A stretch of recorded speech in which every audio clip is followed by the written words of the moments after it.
Hi there, students. Sullen. Sullen is an adjective.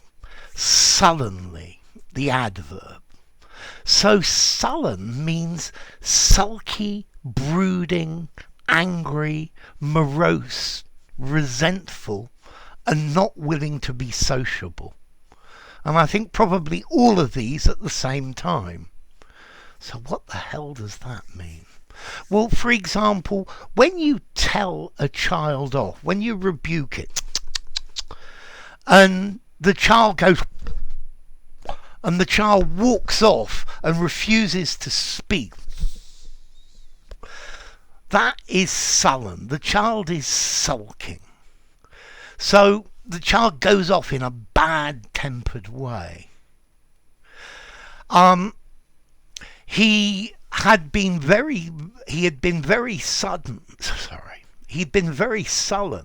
since he realised that he was going to have to spend Christmas at his in-laws' house, his wife's parents, and it was going to be really boring. The child sullenly did what it was told, even though the child didn't want to. The crowd became sullen when they realised that their team was going to lose. So angry, resentful, silent and antisocial all at the same time. Now, you can also use sullen to mean grey, depressing, glum, downbeat, referring to sounds or colours. So he spoke in sullen tones. Sombre. The sombre, sullen colours of the painting made it very depressing. Yeah, it made me feel morose. The sullen music was exactly in tune with my sullen mood. I was depressed. So this is very related to morose as well, but a bit angry at the same time.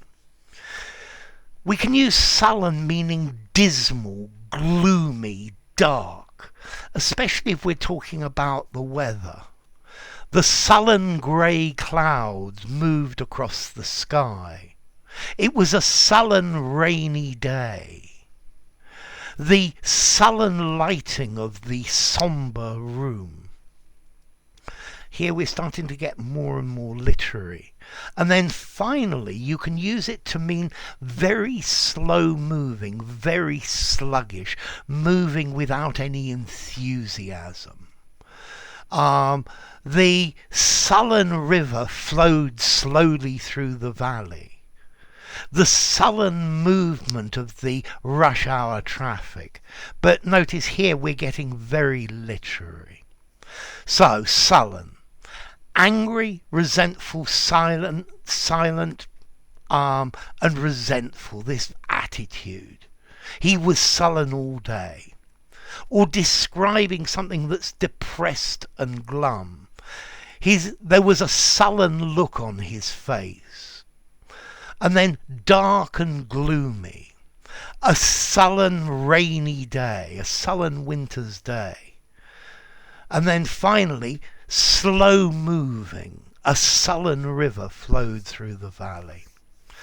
So, what about formality? I would probably give this a 6.5 in formality.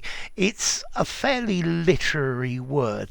I think it's better to use in a semi-formal or formal context. But the phrase, for example, he was sullen all day, his sullen attitude, you could probably use in an informal conversation. And then as to origin, well, in Middle English there was a word solane, meaning alone, and this comes from Latin, solus, by yourself. Okay, so come on, cheer up. Don't be so sullen. This is an easy word to use. Let's see, this is not a word that people will choose generally when they speak, but it certainly adds a little bit of life and interest to your vocabulary. If you enjoyed the video, give it a rating, subscribe to my channel, and I'll see you soon. Bye for now. Sullen.